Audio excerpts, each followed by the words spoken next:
Good morning. Welcome. It's Rochester Today, Friday morning. I'm Andy Brownell on News Talk 1340 KROC AM 96.9 FM. And it's time to check in with MNDOT Mike. Mike Dougherty with the Minnesota Department of Transportation, our monthly chat about all things MNDOT news-wise in southeastern Minnesota. Good morning, Mike. Hey, good morning. I see you brought a special guest today. Yes, 'tis the season. It's starting to get a little cool, and it kind of reminds us that winter is fast approaching now. But I thought it'd be a good time to hear from one of our snowplow operators, just some reminders to get our brains sort of thinking ahead with that transition to snow and ice, but also just kind of icy conditions that we might see as temperatures kind of hover at or dip below that freezing mark. So Steve Kazeck is one of our snowplow operators out of Rochester in our maintenance area. And he's been with us just over 5.5 years and has a good perspective on safety, driving, just good habits. And so we thought it'd be good to hear. 2.5. 2.5. Oh, sorry. Sorry, Mike. Yeah. Time flies, but not quite that fast. Yeah, you got that from. Strike that out, Andy. Good to see you, Steve. Words are my specialty. Math is not. So. You're wearing your MNDOT uniform, but it looks like you're ready to go deer hunting. Well, that's kind of either the yellow or the high-vis orange. All right. So, snowplow operator. Do you also drive the truck during the off season, during the summer and spring, or are you just strictly driving snowplow in the winter? No, it's a variety of things here throughout the year. In the summertime, we might be either shouldering events on roads here. We might get sent out to other sub areas to help them do a lot of mowing with the tractors. Actually, this year became one of the primary operators on our Vector truck. Go out and, in the springtime, we'll clean out all the shop floor drains, all their brine tanks. In the summertime, we might go out if they're doing some ditching. We'll go down, the utilities will come in and mark. We'll go what we call potholing, make a hole down in there and suck the mud out so you can find where the utilities are so they don't get struck. We also take that truck and go around and jet out culverts and clean them out that are plugged up. So we have drainage issues. We try and get the culverts open again and get them flowing throughout the area. And so I guess I'd ask, which one do you prefer, the summer work or driving the snowplow in the winter? Well, what I really enjoy here is that, there's always a variety. It's never the same thing over and over.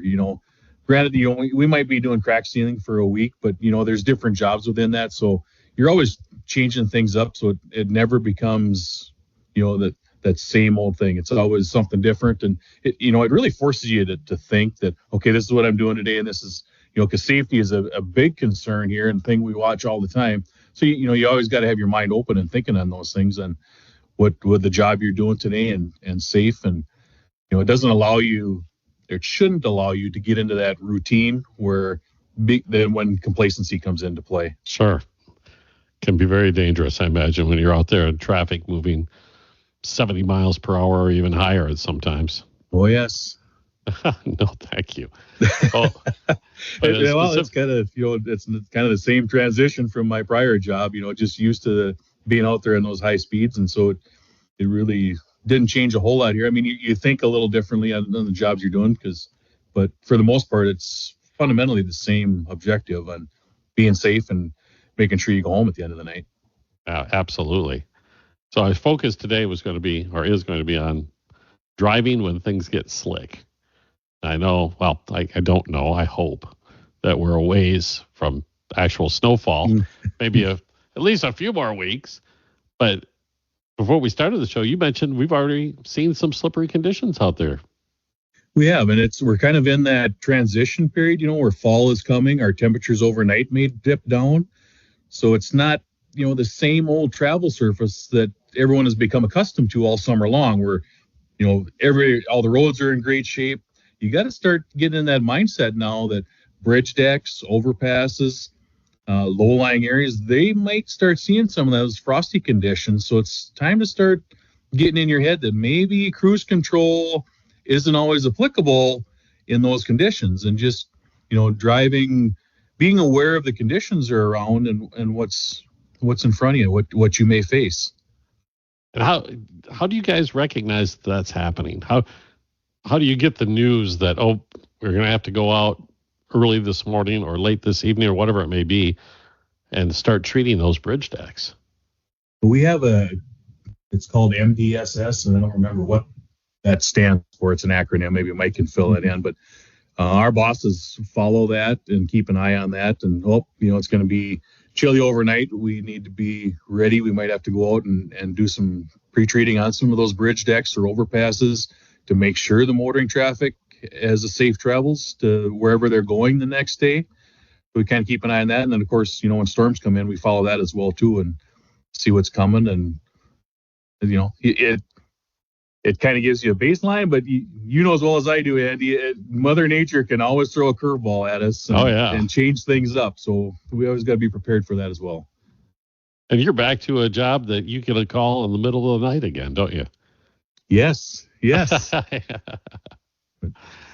But so when you go out in these early conditions, what do you load up in the truck and what do you use to get rid of that slickness on those bridge decks and other places? Well, right now we're just starting to transition from the summertime where we take all the iron and the snow treatment stuff off our trucks. So we're in that transition now of getting those all back geared up. It kind of doesn't seem right when it's going to be 80 degrees this week, but those things are coming and we want to be prepared ahead of time instead of being behind the 8 ball. But it'll vary on the conditions. If we think some bridge decks or might be slick, we have a smaller truck, we can take a brine mixture out and lay that down on there to kind of mitigate and relieve that, that early icing. And would you have advice for drivers? You mentioned shut off the cruise control, but are there things that they can look for when they're out there on the highway, or is this the invisible threat that you're not going to see until it's too late? Well, it is. It's kind of one of those invisible threats, but yet, just watching the temperature, we all know, when temperatures dip, those low-lying areas, really pay attention on bridge decks and overpasses because those are the first ones that are going to see those changing conditions on the normal travel surface to a slippery one, accelerating. Everyone's used to in the summertime, I'm in such a hurry, we're going to pin it to the floor and we got to get going. We got to get through this next block at record speed. But just start getting in your head, things are changing and to slow down and think about the operation, the vehicle you're driving before you find yourself in that situation and you're out of control. And, because we certainly don't want to see anybody in an accident and people getting hurt or injured or. Oh gosh. In that. I think I've related this story to Mike when I was this is so many years ago, high school, inexperienced driver on Elton Hills Drive, Northwest in Rochester in town. And it looked like a perfectly normal morning. And, that road is a little bit curvy as you head towards Highway 52. And I, just like that, the back end of the car went out and I was doing 180s until I hit a curb. Yep. And I learned a really quick lesson that day. Yep. The other thing we don't think about is the black ice conditions that we have. That all of a sudden it's, you can't really see that layer of ice, but it's there, and that can cause the same issue there. And all right, well, let's take a quick break. We're talking with Steve Kazeck with the Minnesota Department of Transportation. I have a hard time getting used to introducing you that way, Steve, but I'll get through it. And MNDOT Mike Dougherty. We'll be back in a moment with more Rochester Today on Newstalk 1340, KROC AM and 96.9. Good morning and welcome back. Rochester Today, Newstalk 1340, KROC AM and 96.9 FM. I'm Andy Brownell with Mike Dougherty and the Minnesota Department of Transportation and a special guest, Steve Kazeck, MNDOT Snowplow operator. And what's the actual title, Steve? My actual Heavy title equipment is operator? Transportation Generalist. So it's kind of that all-encompassing where, trees fall down in the summer, we might be running chainsaws, we might be crack sealing, working on roads, shouldering. It kind of encompasses a do-all portion of what happens here at MNDOT, especially, because kind of our primary job assignment is the wintertime and getting that snow removed. So the summertime, we still have a lot of other jobs. Like last winter, we didn't have a lot of snow to take care of, but we got a lot of trees cut down that were, a lot of dead ash trees, got those removed and got them out of there before, they fell, because they're in our right of way if they fall on the road, trying to mitigate some of those issues as well. So they keep you busy no matter what. They do. There's no shortage of work around here. Yeah, they've got a long list. They make a lot of headway, but it's based on what they control and what they don't control, and the weather.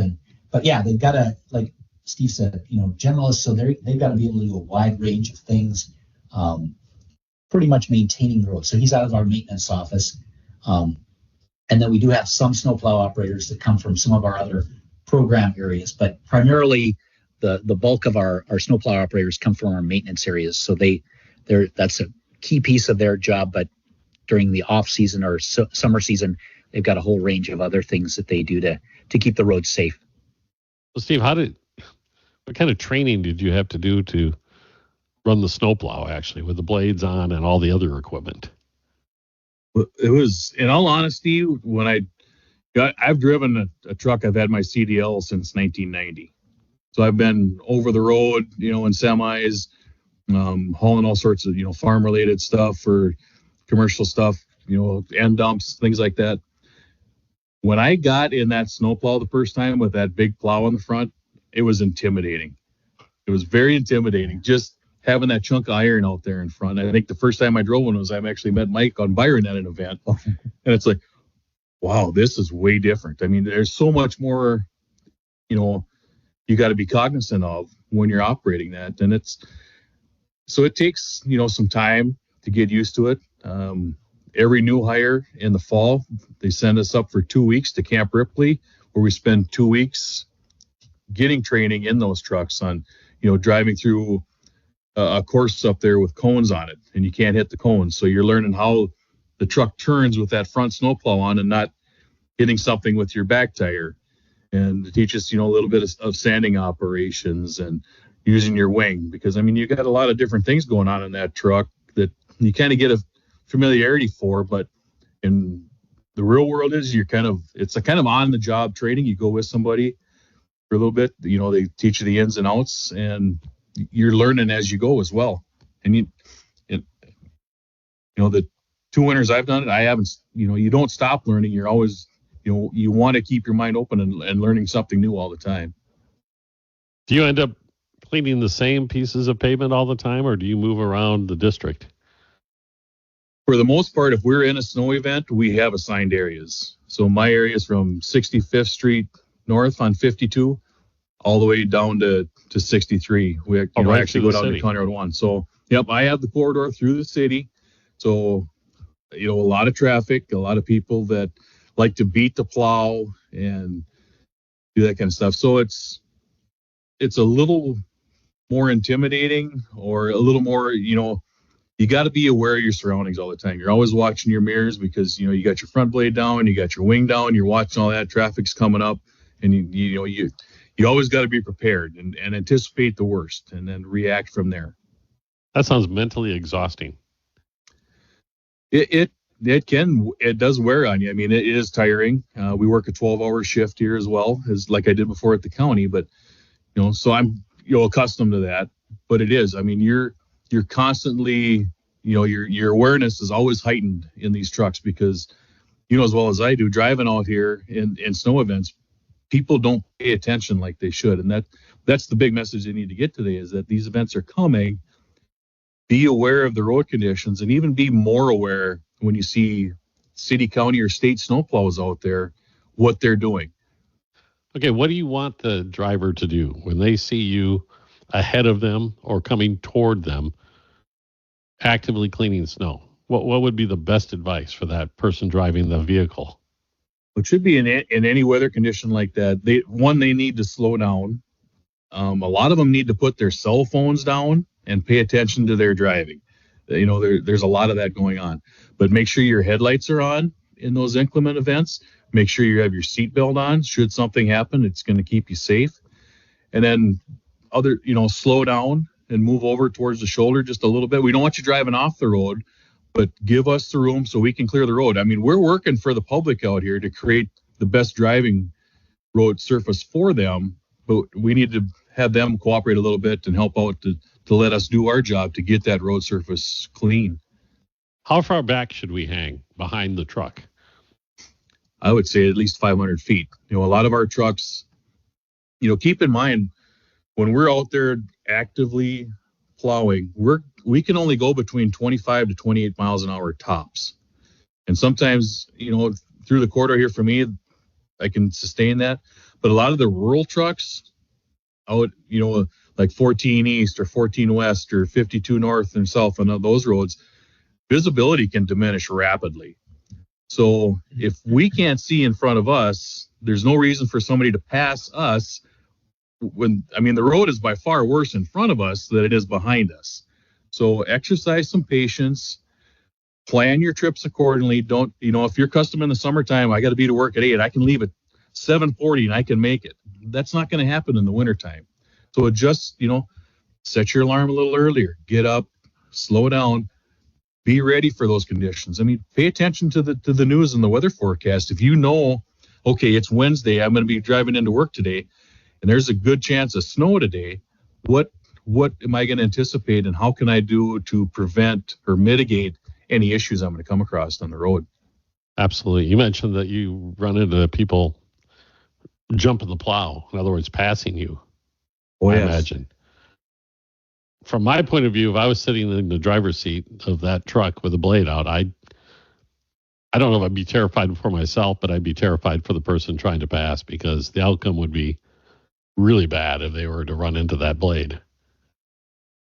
Oh, it can be very, very serious. And that's, we see it, all the time, especially through the corridor, we do our best to keep that as clean as possible, because, we have a major medical facility here with Mayo. We try to keep that, for first responders, ambulances, all that, getting to priority medicals, to keep that as clean as we can. Well, there's times we need to set up with a gang plow, which is multiple plow trucks, and we're clearing every lane out there at once.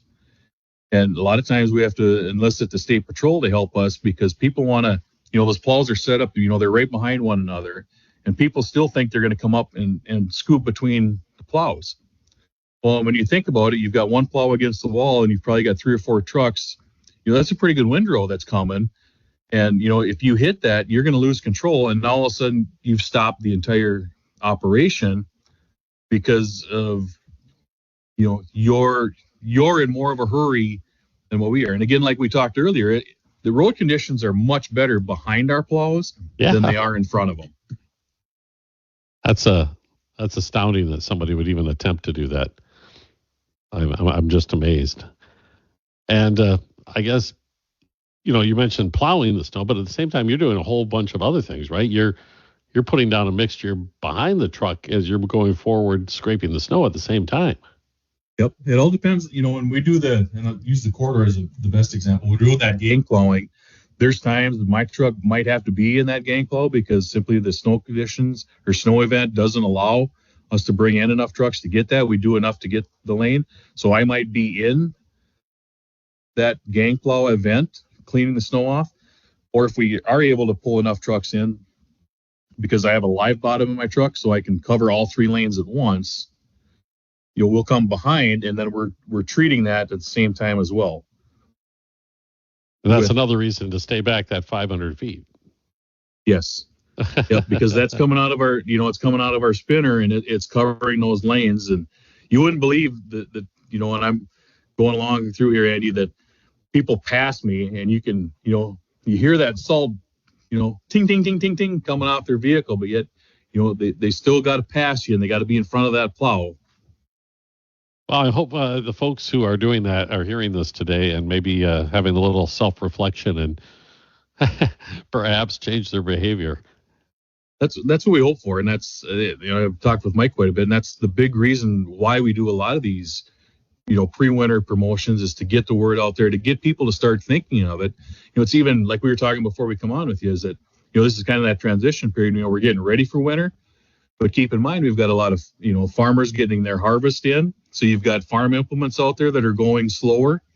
As more fields get taken off, the biggest thing we've got around here is the deer. And the deer are going to pop out at you. So anticipating those kind of events here in the fall too, as things are changing, and start, with that, you can think, the deer are coming, harvest is coming. Hey, winter's right around the corner. let's start, getting in that mindset and changing our thought processes on how we're going to drive for the winter. I think another thing that you brought up is, as a teenager, parents should be talking to their kids that are, driving to school, to start getting them conditioned that, hey, things are going to start changing here. Just keep in mind, because we don't want you hurt and injured in an accident. Absolutely. That's the main message, the safety message. Keep everybody as safe as possible. Yep. All right, Steve. We have to take a break for news already. We'll return with more of Rochester Today. It's our MNDOT Day. Mike Dougherty's here, and we'll return in just a few moments. News Talk 1340, KROC AM 96. News app. Good morning, and welcome back. Rochester Today, Friday. I'm Andy Brownell, News Talk 1340, KROC AM 96.9 FM. MNDOT Mike is here. Mike Dougherty, the Minnesota Department of Transportation. You might not know it. He hasn't spoken a whole lot, but hi, Mike. That's okay. Steve Kazeck with the MNDOT crew is with us, driving the snowplow in the winter and cluing us in on, some of the things to watch for, some of the things not to do, some of the things you can do to keep yourself safe in this upcoming winter driving season. And during the news break, we were talking about some of the different ways you're treating the road and the decisions behind it. And I imagine that maybe you even hear it, Steve. People frustrated when they see you go by with a blade and scrape, but you're not putting down the salt that will, melt away that last bit, a little bit. Maybe you can explain the reasoning behind that. It's all kind of in that MDSS formula that we get, it's based on recommendations. But in an active snow event where it's coming down an inch an hour, if we're treating those roads right away, it's going to create much more of an issue.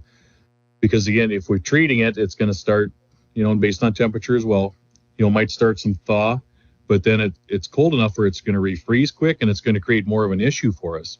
So a lot of times in those snow events, all we're doing is scraping. We may not be putting down, just straight salt. We may not be putting down, a slurry mixture, which is a combination of the salt and brine, or sometimes, we can do just straight brine. And again, brine is based on temperature as well, because the normal brine we have is good down to about 25 degrees, give or take. And then there's a different type of brine we call beet heat that'll get us down to a little bit lower temperature.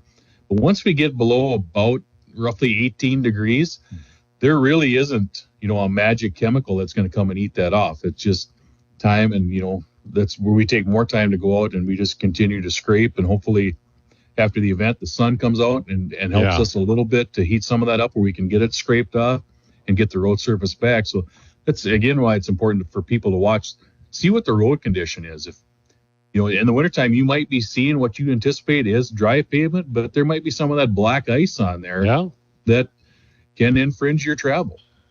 Shut off the cruise control. It'll get you into trouble. Absolutely. I've seen that way too many times. People seemingly going straight down 90 or something like that, and next thing you know, I see them flipping into the ditch, and I thought, how could that happen? And the cruise control is on. Yep. Because it senses the vehicle slowing down, right? Because the slipperiness, so its reaction is to add more gas. More power to the wheels, and like you say, you're doing donuts down the roadway. And not what you want to be doing. Nope. That is interesting that you mentioned the temperature ranges, because I hate to say this, we get to be late December through January. Those conditions are, there are many days we're not getting up to that high in the afternoon of even 18. You can be spending days in a row where we never have the conditions where you can actually treat it with the brine or the salt. And even still, we all know what a Minnesota's winter is like. We can get those prevailing winds. Winds can dramatically affect whether we can treat or not. Because if we have winds blowing across the roadway and we treat it, that snow that's blowing across just catches it and it attracts more.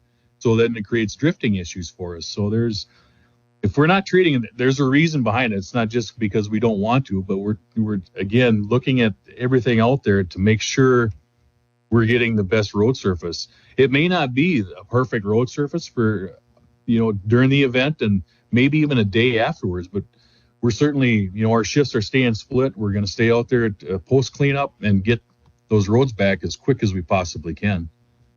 I know the vast majority of the traveling public very much is thankful for the work you guys do, because in my point of view, I remember growing up around here, and you had a snow event, and it would be a week or so before you actually saw pavement again. We were often driving on icy crust for a long time before we actually saw pavement, and that's not the case anymore. Like you said, it's usually a day or two, and we're back down to dry pavement. That's, if you ask me, that's almost miraculous. Well, even when you hate to date us here, Andy, but Mike, but when you think back when we were kids in grade school, remember there'd be 1, 2, 3 good blizzards in winter where, I mean, school would be shut down for 2 to 3 days, and just, going back and trying, to get those roads recaptured after that. I mean, it was, we haven't seen those types of storms. You never know when it's going to happen, but it certainly can. I mean, was it 2018, 2019 was the last big blizzard we had here. Yeah, that's true. And that shut down a lot of roads. So again, that's, something else to keep in mind for drivers. If you don't have the 511 app, strongly encourage you to put the 511 app on your phone. You can, in the morning, you're having your coffee, your breakfast, whatever, pull that app up on your phone, see what your road conditions are, because a lot of times, that 511 system is following what we're entering in our trucks. So when we go out in our trucks, we'll have designations in there, what we put in for the road conditions, if they're snowy, they're icy, and that is supposed to be pretty much a direct link right to 511, which will change those roads on what they are. Yeah, I'm a big fan of the 511 app. And in the wintertime, our normal routine is me grabbing the phone in the morning during breakfast and instructing my wife, okay, 52 is not looking all that great right now. You might... Yep. And even in the summertime, I use it. As I pointed out last time, we were headed up to Duluth, and there was a crash up on the Lafayette Bridge in St. Paul. As we were approaching, ends up it wasn't a serious crash, thankfully. It was a rear end. But I was actually able to see live video of the tow trucks pulling the vehicles off the bridge before we got there. I said, no problem. We can get through. Yep. And that's a great point. I mean, 511 is not just for the wintertime. It's great year round. I mean, it'll show you where the crashes are. It's going to show you where construction events are. If, like we've all faced the last couple summers, construction on 52 North, where it's shut down from 4 to 2 lanes. So that's going to be on there and show you that. So you're going to know ahead of time what your travels may incur. All right, Steve, I appreciate you sharing your time with us this morning. Any parting words before we take a break? Well, I appreciate you having me on. So it's good to be back on the radio with you. It's been a while. Maybe we can do it in the dead of winter and have another reminder. We can do that. Yeah. Just get a hold of Mike. Reminders are good. Yeah, we all need them. All right. Steve Kazeck with the Minnesota Department of Transportation. Mike Dougherty's here, and we'll take a break. Back in a moment with more Rochester Today on News Talk 1340, KROC AM and 96.9. Paul Trombley. Welcome back. Rochester Today. Andy Brownell with MNDOT Mike Dougherty on News Talk 1340, KROC AM 96.9 FM. We've, I guess, spent enough time on doom and gloom.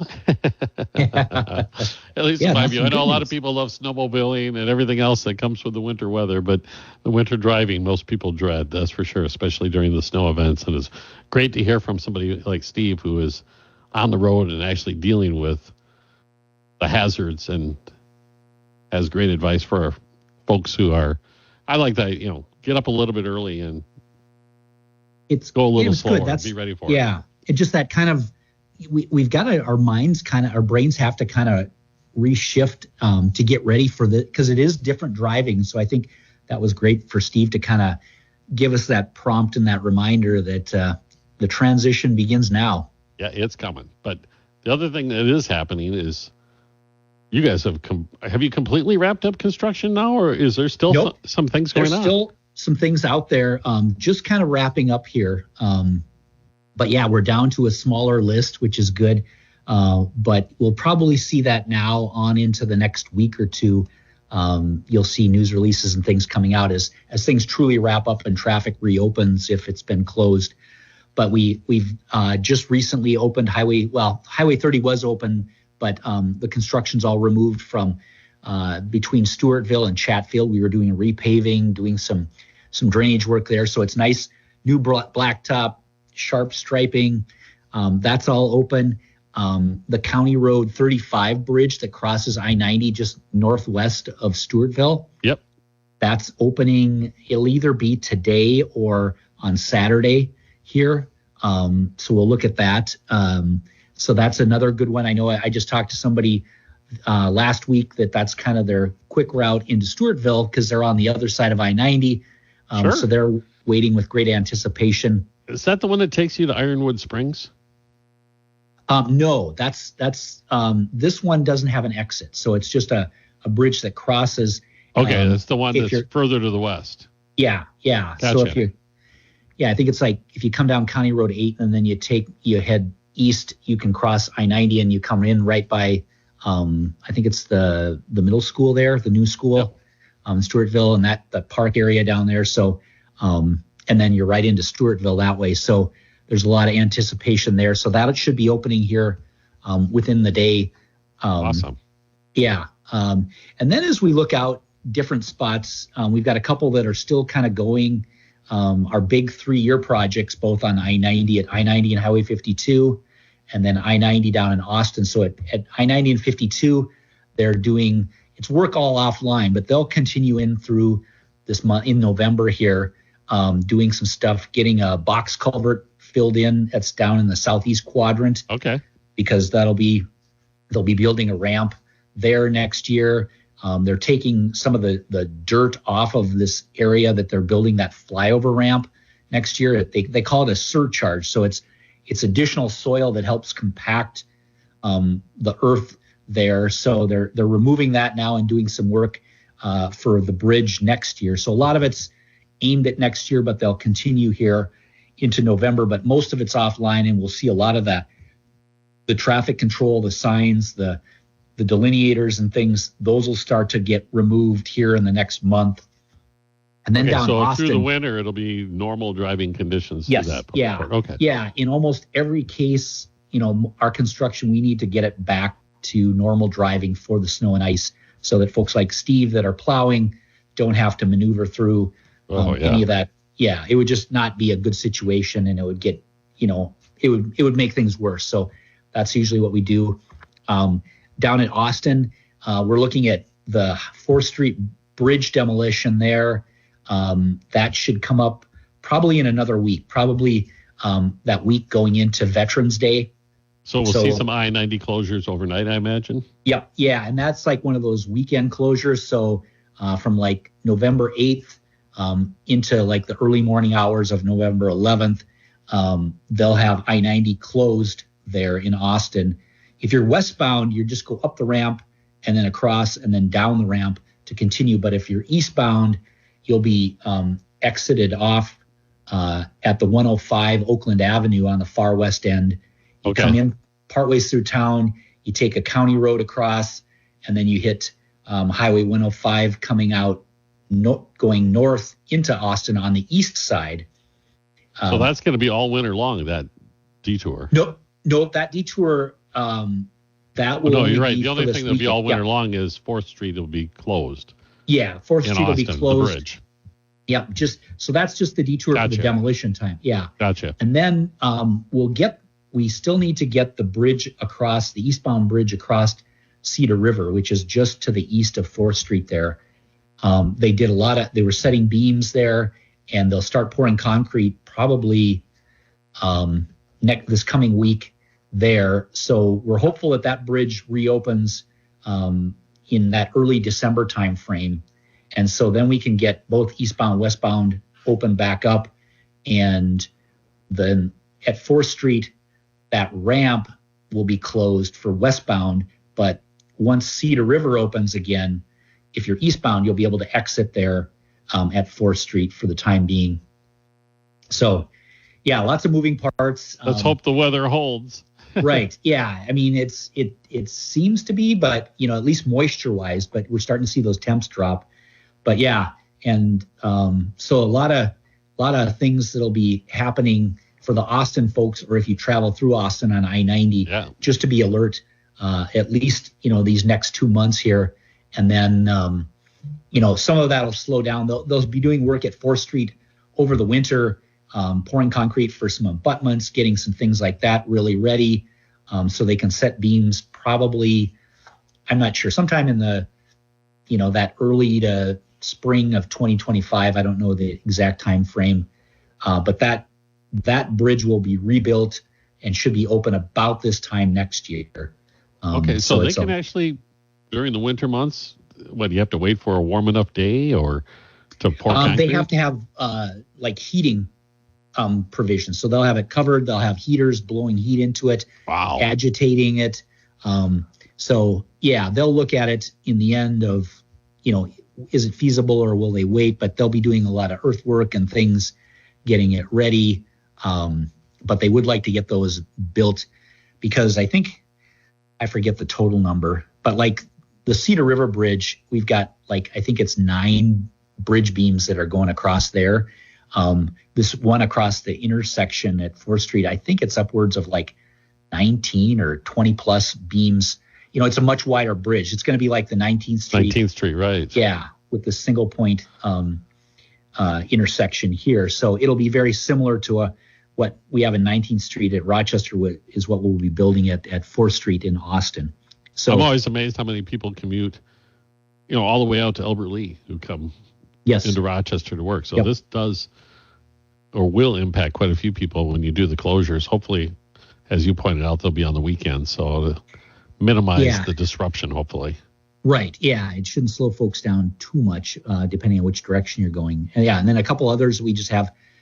Leroy down on Highway 56, that's opened up again. We're going to do the last layer of paving. We're going to wait till springtime on that, but everything's temporary striped and ready to go. And that'll allow some settlement because that was a reconstruction. So we were digging, 10, 12, 15 feet deep into the ground. And so it's not a bad thing to let that everything settle over the winter. And then probably around May, we'll come through and put that final lift, whatever it is, an inch and a half of concrete or of blacktop on there next year. Okay. So but everything's wrapping up. So really watching these next couple weeks, things should be opening up, but we're also transitioning into winter. So lots of things for drivers to really think about. And I imagine one of these times we'll talk about next year's construction schedule. Yes, we already know part of it, obviously. The 52 I-90 interchange will be, it'll be a mess for a while. Yes, and that's one for people to kind of, not plan immediately. But next year, Highway 52 south of I-90 there will be closed for a long period of time, like much of the construction season.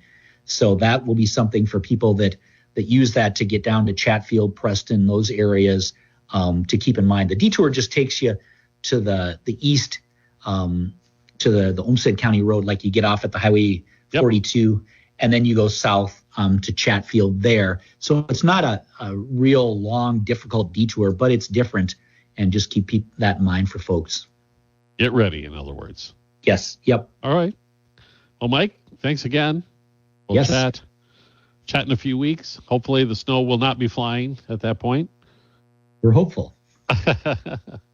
All right. MNDOT Mike Dougherty with the Minnesota Department of Transportation. I'm Andy Brownell. This has been Rochester Today on News Talk 1340, KROC AM, and 96.9 FM.